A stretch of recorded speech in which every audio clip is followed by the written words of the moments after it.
In a recent development, the Senior Special Assistant to President Bola Tinubu on Community Engagement for the Southeast, Mrs. Chioma Wesley, spoke to the press. She made it clear that President Tinubu cannot intervene in the ongoing trial of Nnamdi Kanu, the leader of the indigenous people of Biafra, IPOB. This is a crucial point, and it's got a lot of people talking, especially from the Southeast, where there have been renewed calls for Kanu's release. So, Mrs. Wesley was at the Aso Rock Villa in Abuja, where she and 3 other regional aides briefed President Tinubu. After the briefing, she responded to questions from State House correspondents, and that's where she made this important statement. She told the press that the president cannot make any pronouncement on Kanu's case while it's still in court. This statement comes as no surprise to those familiar with the way the legal process works in Nigeria. The president, as Mrs. Wesley emphasized, must abide by the rule of law. She said, and I quote, "Nnamdi Kanu's case is in court, and the president cannot make any pronouncement on it. He abides by the rule of law. So, for now, we wait for the court to make that decision." Now, this is a significant development because there's been a lot of public pressure on the government, particularly from the Southeast, to release Nnamdi Kanu. The calls for his release have only grown louder in recent weeks, and many feel that the government is dragging its feet.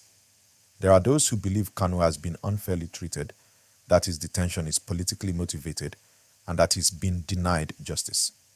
His supporters, especially in the Southeast, have been very vocal in demanding his release. However, the government's response, as we're hearing from Mrs. Wesley, is clear: no action from President Tinubu until the court rules. Now, let's break this down further. It's easy to understand why the Southeast feels the way they do about this case. Nnamdi Kanu is not just a political figure to them. He's a symbol of their struggle. He represents the aspirations and frustrations of a region that has felt marginalized in many ways. For many in the Southeast, Kanu's detention is not just about one man. It's about the injustices they feel they've been subjected to for years. And when a figure like Kanu is detained, it adds fuel to the fire of resentment and dissatisfaction. So, the calls for his release are not just about the legalities of his case, but are deeply tied to larger issues of fairness, justice, and regional equity in Nigeria. But, as Mrs. Wesley pointed out, there's a legal process in place. The president, regardless of the pressure, cannot step in and intervene in a case that's before the courts. And that's a principle that's been emphasized repeatedly by the Nigerian government. The rule of law must be respected. As frustrating as it may be for those who are hoping for an immediate release, there's a process that has to be followed. And while some may see it as a delay, the legal system must be allowed to run its course. So, what happens now? The court has the final say. That's where the case stands. While President Tinubu has made it clear that he won't be intervening, the judicial system is the one that will decide Kanu's fate.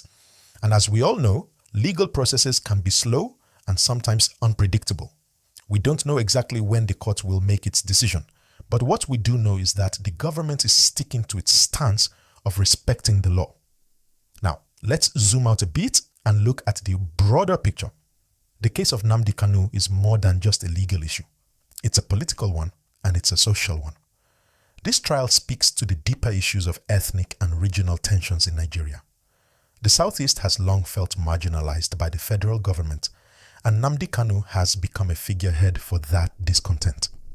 For many in the Southeast, Kanu is not just an individual. He is a symbol of the struggle for recognition, fairness, and a better deal from the Nigerian state. But on the other side, the Nigerian government has to balance the demands for justice with the need for national unity. The government has to respect the legal system and ensure that justice is served according to the law. It's a fine line to walk, and there's no easy answer. The calls for Kanu's release are only going to get louder as time goes on, and the pressure will continue to mount. But for now, the government's position remains firm. No intervention in the legal process. So, where does that leave us? Well, we wait. The ball is now in the court's hands. The judicial process will take its course, and we'll see what decision is made. In the meantime, The political and social implications of this case will continue to simmer. The calls for Kanu's release won't go away, and the government will have to navigate this delicate issue with care. But here's the thing. No matter how much we may want a quick resolution, we must respect the process. The rule of law is what keeps a society functioning. If we start to interfere with the legal process for political reasons, where does it end? It's a slippery slope. So, as frustrating as it may be for those who want Kanu released right away, we must all understand that there is a system in place and it must be followed. And that brings us to the bigger question. What does this all mean for the future of Nigeria? Nnamdi Kanu's case is just one chapter in a much larger story. It's a story about justice, fairness, and the struggles of Nigeria's different ethnic and regional groups to feel heard and valued. It's about the ongoing fight for a more equitable and just society, one where all Nigerians, regardless of their background, can feel that they are treated fairly and with respect. As for President Tinubu, he is in a difficult position. He is the leader of the nation, and he's dealing with a case that has the potential to divide the country even further. He has to consider the larger implications of his decisions and ensure that he's upholding the integrity of the legal system. In that sense, his hands are tied. He can't simply intervene and make a decision on his own, no matter how loud the calls for Kanu's release may be. So, with the calls for Nnamdi Kanu's release continuing to grow, the Nigerian government's position remains the same. No intervention in the case as it's currently in the hands of the judiciary. For many, this delay is frustrating. But what we must remember is that the court system, no matter how slow or frustrating, is the foundation of any democracy. It's crucial to uphold the integrity of the legal process, no matter what side of the debate we stand on. It's important to understand that while the government has remained firm on not intervening, this case has far-reaching implications for Nigeria as a whole. It's not just about Kanu or the Southeast. It's about the kind of nation Nigeria wants to be. Will it be a nation where the rule of law stands firm? Or will it be one where political pressures determine legal outcomes? The stakes are high, and how this case plays out could have a lasting impact on the nation's future. While we wait for the court to make its decision, there's a wider conversation happening across the country, especially in the Southeast. The feelings of marginalization in that region are deep, and many see Kanu's detention as a reflection of the broader struggles. His case has become a symbol for them, not just of one person's legal fight, but of their fight for recognition, fairness, and justice within Nigeria. Now let's talk about the people who are pushing for Kanu's release. It's not just political leaders, it's everyday people in the Southeast who feel that their voices are not being heard. Their frustrations are boiling over, and they're looking to Kanu as a figure of resistance. But this situation also raises the question of what happens when a nation is divided. When political figures in one region call for the release of an individual, but the larger government refuses to act, how do you heal the rift between them? It's a challenge that Nigeria faces right now, and it's one that will need to be addressed. However, there's also a responsibility on the part of the people to allow the legal system to do its work. If the system is undermined, where does it end? If the president can step in and intervene because of public pressure today, what's to stop that from happening in other cases? If we allow emotions to dictate legal outcomes, we risk undermining the very foundation of justice in the country. And that's something we all need to consider carefully. At the end of the day, whether you agree with Kanu's detention or not, we all need to be mindful of the bigger picture. This case is bigger than any one individual. It's about the rule of law, justice, and the very essence of how Nigeria wants to move forward. As difficult as it may be to wait, the legal system must be allowed to decide Kanu's fate, not political pressures. The court will have the final word, and it's vital for the health of Nigeria's democracy that we respect that.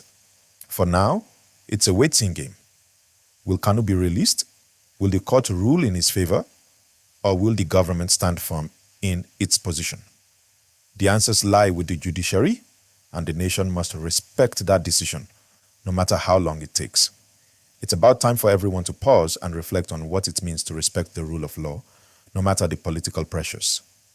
We've seen cases in the past where the judicial process has faced intense scrutiny, but in the end, it's important to remember that justice is blind. It doesn't matter how popular someone is or how much public outcry there is. What matters is the law, and the law must remain impartial. The challenge for Nigeria now is to navigate these waters in a way that doesn't further divide the nation, but instead brings it together through respect for the legal system. So, as we continue to follow this story, one thing is clear. The road to resolution is not going to be easy. But what we must all remember is that the legal process must be respected, and justice must be allowed to take its course. Whether you're for Kanu's release or you believe the government is doing the right thing, we all have a responsibility to let the system work. That's the gist of what's happening now. We're in a holding pattern. The calls for Kanu's release are only going to grow louder, and the government is going to have to continue to navigate this issue carefully. But for now, we wait for the court's decision. And that's where the case stands. So that's the update, folks. Remember to like this video, share it, and subscribe for more updates. Stay tuned because this story is far from over. Keep an eye on the news and let's see how this unfolds.